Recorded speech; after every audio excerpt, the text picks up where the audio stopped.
Today I'm going to tell you the story of Flocabulary and also talk a little bit about social entrepreneurship and how that can be a vehicle for impact and change.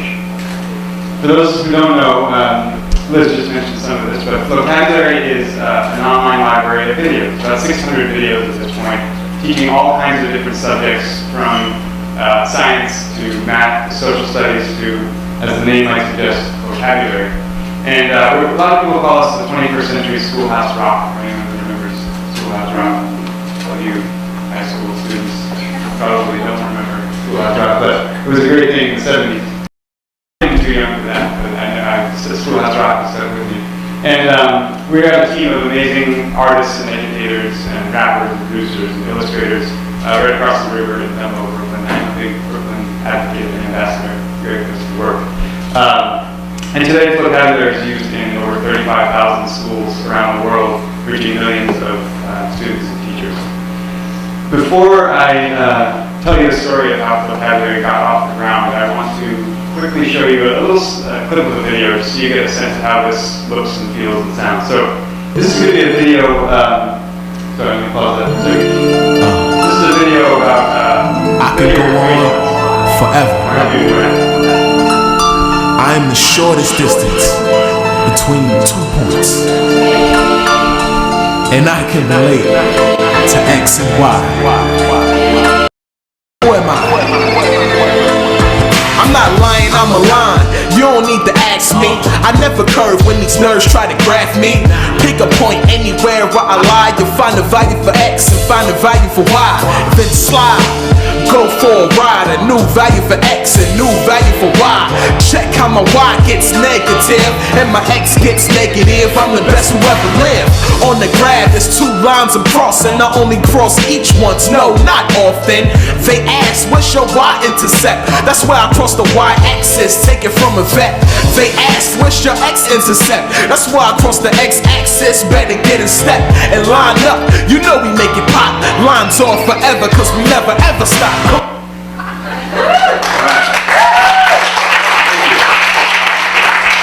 So for a lot of you guys, these are probably terms you never wanted to hear again, like coordinate plane and slope and stuff like that. For an 8th grader, this is pretty high stakes subject matter. And so our concept is to use the music in the video to make it a little bit more fun, a little bit more accessible for students.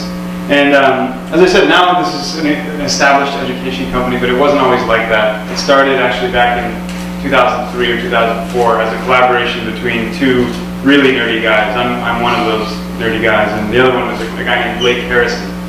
And after college, I had studied music, and I moved out west to San Francisco to pursue a career as a songwriter, composer, engineer. I didn't know exactly what I was going to end up doing in music, and I found that it was a very difficult path to find to be a professional musician.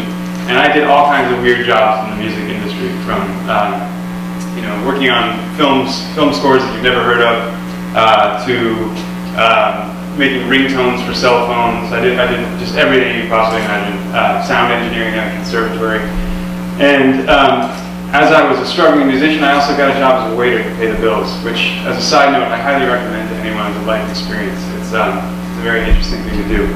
And when I was a waiter, I met this other waiter named Blake. And Blake had moved out to San Francisco with the same kind of thing in mind. He was writing a novel. He's a great writer, a great lyricist, and a rapper. And one day, we used to hang out a lot before our waiting shifts, and we used to play basketball together. And one day on the basketball court, he came up to me and he said, I've had this idea for a long time. Somebody should make rap songs with SAT words in them. And he said, I've mentioned that idea to a lot of people, and they sort of politely smile, and then like, yeah, okay, cool. But when I heard that idea, I was like, Blake, that somebody should be us. And I think that's one of the best ideas I've ever heard. And so we ran back to my studio, and we made one song. And these days, in the startup world, making one song first would be called something like a minimum viable product or agile product development. There's always kind of entrepreneurship words for starting incrementally and building from there. We didn't know any of that. We were 2 creative guys who only had enough money to make one song. So we made one song. And we started sending it around to teachers and students that we knew and publishers and media people, and the feedback was resoundingly positive. And they said, this song's great, make more songs. And as we started to think about, sorry, my clip is getting a little crazy. When we started to think about why this idea was resonating so well with people. We came to the idea that the human brain has this amazing ability to absorb, retain, and recall rap lyrics. I'm sure you've experienced this. I had dozens of rap songs memorized when I was in college, and I could not remember the definition of the word obsequious. The reason that rap is so memorable is that it's built on something that the human brain is conditioned to be able to learn and remember easily: music, meter, and rhyme. For thousands of years, before we had writing, human beings were learning through music, meter, and rhyme. This is true in the oral traditions, really in the beginning of humanity, through the Homeric troubadours, passing down massive verses in metric Greek poems, without writing them down for hundreds of years, to West African griots passing folklore in the oral tradition, to copywriters who write jingles and slogans to get their products stuck in our head. What if I sang, "Every kiss begins with..." Thanks for helping me out with that one. God, that would be terrifying if you left me hanging. Probably a lot of you have not bought a diamond at Kay Jewelers, but you know that rhyme. It's just amazing how that sticks in your head and you got it like that. Preschool teachers teaching our children through the ABCs, Twinkle Twinkle Little Star, through music, meter, and rhyme, to learn the English language. And lastly, our beloved modern rappers, who are probably the most prolific users of music, meter, and rhyme. So to further prove this point, I'd like to do a quick pop quiz on a couple of historical dates. And I think this one is pretty easy, I would hope. When I ask the question, you can just yell it out if you know it. What year did Columbus sail the ocean blue? I heard 42. That's not quite right. Maybe you're just messing with me, I don't know. 1492, 98% of you said, 99% of you said. 1492 is correct, and how do you know that? There's a rhyme about it. And it's one of the few historical dates that you can count on people knowing. I've done this little quiz in hundreds of different auditoriums all over the country, and everyone knows 1492, and it's this weird rhyme that is passed down in our own oral tradition. We have so little of an oral tradition left, but this 1492 rhyme, for some reason, is passed down. And if you tried to pinpoint the moment when you learned 1492, I think you'd be hard-pressed to do that. And that's that absorption I'm talking about. Music, meter, and rhyme, they just end up in your head. And when you hear the word ocean blue, your brain immediately spits out 92.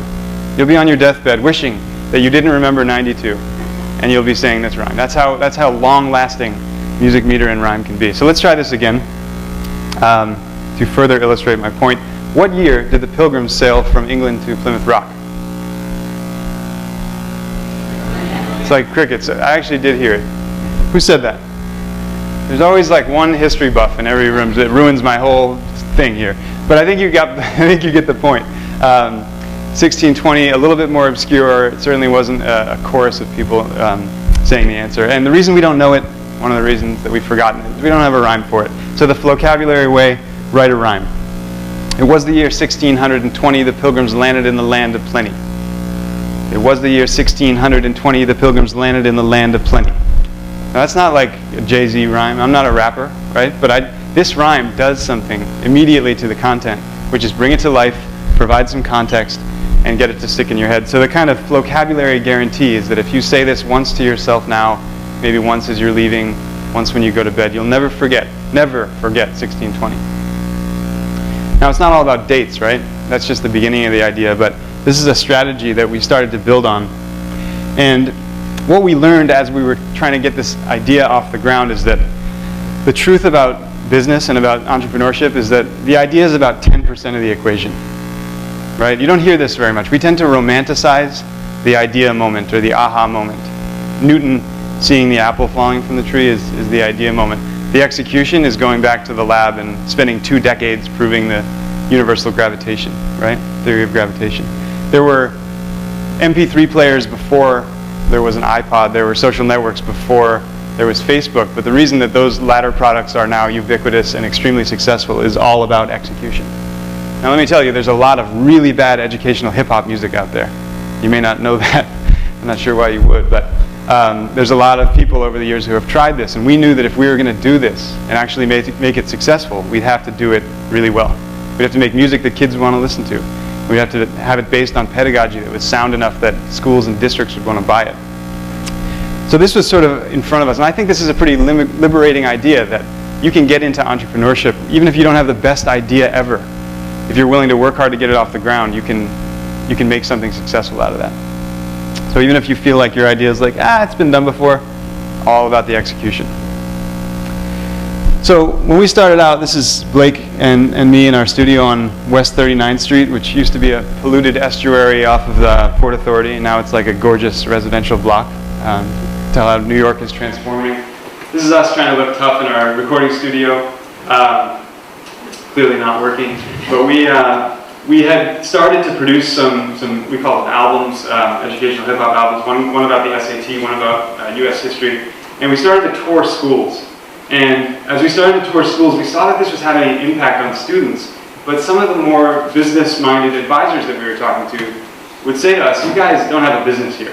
You're two artists, and what you should do is sign up for a record label or work for a bigger publisher, make content, make songs, do what you do best. Don't try to start a business.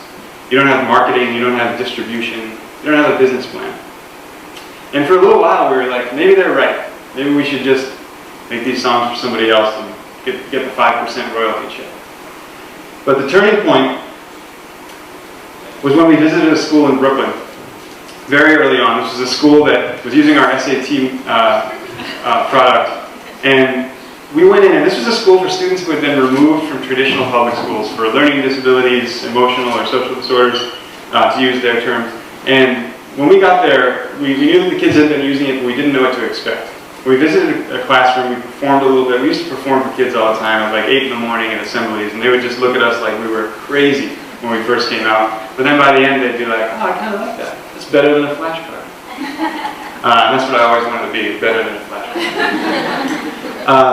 But anyway, so this student came up to me and said, "Mr. Alex, I used to study words in a manner that's perfunctory, but now I love words." And this is when it hit me. I've never heard another human being on earth use the word perfunctory in a sentence. Now, here was a student that the system had forgotten. The student was not on a college track. The student was probably not going to graduate from high school.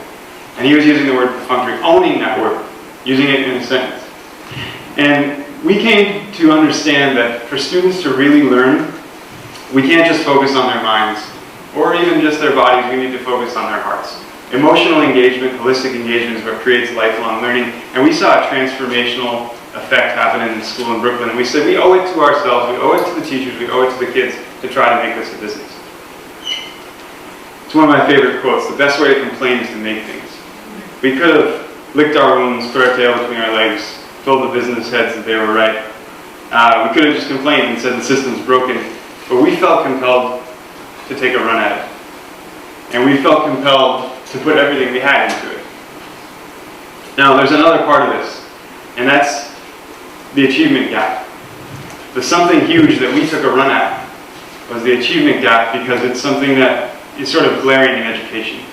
Students from low-income households do not achieve as well in traditional measures in school as students from their wealthier peers, I should say.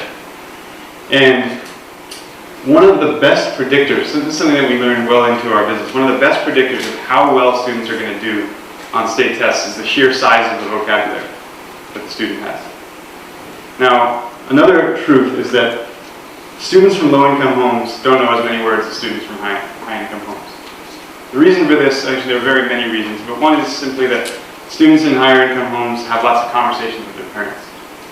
Simple kind of dinner time conversation. Students from low-income homes sometimes have parents who are working 2 or 3 jobs and they don't have that same opportunity.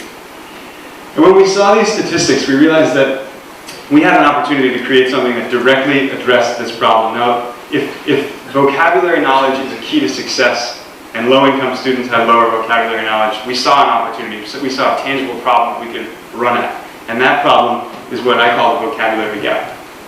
So we made a bunch of different programs. One of them was called the Word Up Project, and it was just designed to teach students the words that they're likely to see on state tests in grades 2 through 8. And we started Word Up, and we built a sales team. We raised money, and we had 40 sales reps all across the country. We started running at this as hard as we could. And after doing a study for 18 months, we saw that students in the South Bronx, in suburban Pennsylvania, and in rural Alabama had their state test scores improved by margins of almost 25% across the board. And the students who had the biggest increases were students in the low-income bracket. So this was proof of our success. this was a reward for those efforts and that risk that we took to try to become a company. And today, as I said, 35,000 schools and counting, we are still running hard. The other truth about entrepreneurship is that you'll never stop executing on your original idea. Teaching through rap is this very simple idea. We're still figuring out the best way to do that and where that's going to take us. And I think we have a long way to go. Now I want to close with one more idea. And one of my favorite authors is Dave Eggers. In his first book, A Heartbreaking Work of Staggering Genius, he has a scene where he's standing in a bar, on the second floor of a bar, at the balcony, looking down at all these people. This is in San Francisco, coincidentally, as well. And he's looking at them, they have half-empty beers, and they're all talking to each other. And he describes the sound that he's hearing as almost like a drone or a moo. Just moo. No one's saying anything. They're saying the same things to each other that they've always said before. And he says, "This is obscene. How dare we be standing around, not running at something huge, knocking it over. We are wasting this," he writes. And I read this book years and years ago, but that passage has always stuck with me. Because one of the things that inspires me the most is the idea of untapped human potential. I believe we all have the ability to affect change if we listen to the call of our own convictions and then have the courage to act on those convictions. And that's not easy. It wasn't easy for me, and it's not easy for most social entrepreneurs. There's a lot of noise, and there are a lot of people kind of pulling you on safer paths. The truth is, nowadays, there are no safer paths. The corporate jobs, the grad school, entrepreneurship is a solid path, and was for me. And we tend to be a little bit risk averse. But I believe in the old adage that the greatest risk is the one not taken. And if you talk to people in their 70s, they often talk about how they wish they had taken more risks in their 20s and 30s. Not to say that they can't do them now when they're in their 70s. It's a wonderful time to be an entrepreneur as well. But if you feel that passion and you see that opportunity and you hear that call, I just challenge you to answer that call and run at something huge. Thank you very much.